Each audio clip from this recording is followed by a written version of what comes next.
এদিকে হলং বাংলোয় আগুনের তদন্তে তৈরি হচ্ছে সেট। আজ ফের ঘটনাস্থলে ফরেনসিক টিম, আগামীকাল সেখানে যাচ্ছেন মন্ত্রী বীরবাহা হাসদা।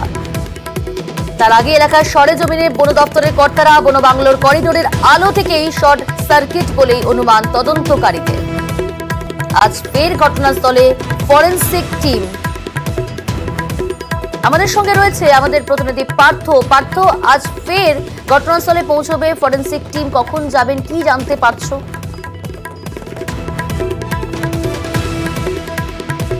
দেখো, তোমাকে প্রথমেই জানিয়ে রাখি যে হলং বনবাংলোয় যে অগ্নিকাণ্ডের ঘটনা, তার তদন্তে কিন্তু ইতিমধ্যে বন দপ্তর স্পেশাল ইনভেস্টিগেশন টিম অর্থাৎ সিট কিন্তু গঠন করেছে, যার নেতৃত্বে থাকবেন CCF wild life north Bengal range এবং অন্যান্য বনকর্তারা থাকবেন।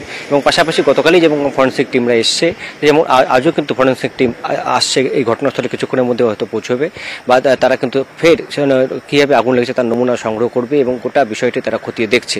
এবং এখনো পর্যন্ত যে জিনিসটি এখনো সামনে আসেনি তা হলো যে কীভাবে আগুন লাগলো। যদিও বনকর্তাদের দাবি যে শর্ট সার্কিট থেকে আগুন লেগেছে, এবং আমরা যখন দমকল আধিকারিকদের সঙ্গে কথা বলছি তাদেরও একই দাবি, যেহেতু বজ্রবিদ্যুৎ সহ বৃষ্টি হচ্ছে গোটা উত্তরবঙ্গ জুড়ে, এবং যেদিন এই অগ্নিকাণ্ডের ঘটনা ঘটে সেদিনও বজ্রবিদ্যুৎ সহ বৃষ্টি হয় এই মাদারিহাট আলিপুরদুয়ার জেলায়। স্বাভাবিকভাবেই সেখান থেকেও কিন্তু এই অগ্নিকাণ্ডের ঘটনা ঘটতে থাকে। কিন্তু যে এই পর্যটক শূন্য হলং বনবাংলোয় কেন আগুন লাগলো, সে সময় তো পর্যটক ছিল না, তাহলে কি আলো জ্বালানো ছিল?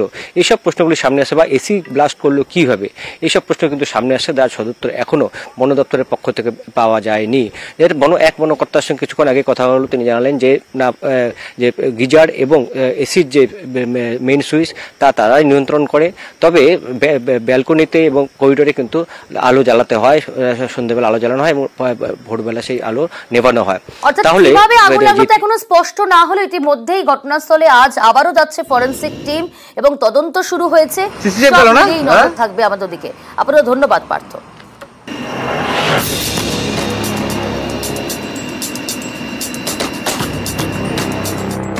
মঙ্গলবার আলিপুরদুয়ারের এই হলং বনবাংলোতেই ভয়াবহ আগুন লাগে। একেবারে ভস্মীভূত হয়ে যায় সরকারি বাংলোটি। আগুন লাগে রাত 9টা নাগাদ। পুরো বাংলোটাই কাঠের, তাই দ্রুত আগুন ছড়িয়ে পড়ে, অল্প সময়েই দাউ দাউ করে জ্বলতে থাকে। কিন্তু এই হলং বনবাংলোয় আগুন লাগলো কিভাবে?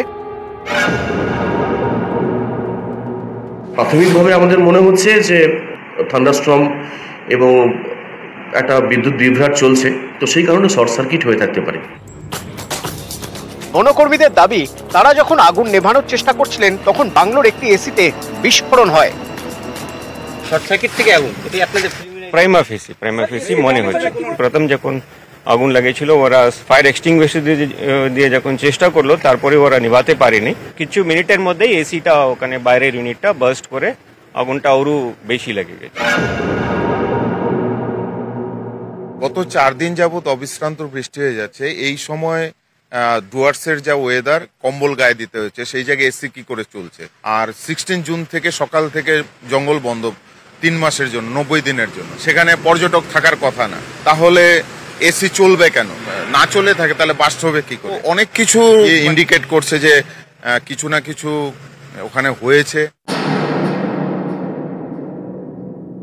শর্ট সার্কিটটা শুধু এসি থেকেই হয় আপনাদেরকে কে বলেছে? এসি চালানো হয়েছে সেটাই আপনারা জানলেন বা কি করে? আমাদের একটা টিম কমিটি আমরা বানাচ্ছি, আমাদের অফিসারেরা যাবেন, তদন্ত হবে, সঠিক তথ্যটা আমরাও চাইছি বের করতে। তাহলে ঠিক কি হয়েছিল মঙ্গলবার রাতে? তদন্তে বন দপ্তর। বৃহস্পতিবার ঘটনাস্থলে যাবেন তদন্তকারীরা, শুক্রবার যাওয়ার কথা মন্ত্রীর। নিউজ 18 বাংলা।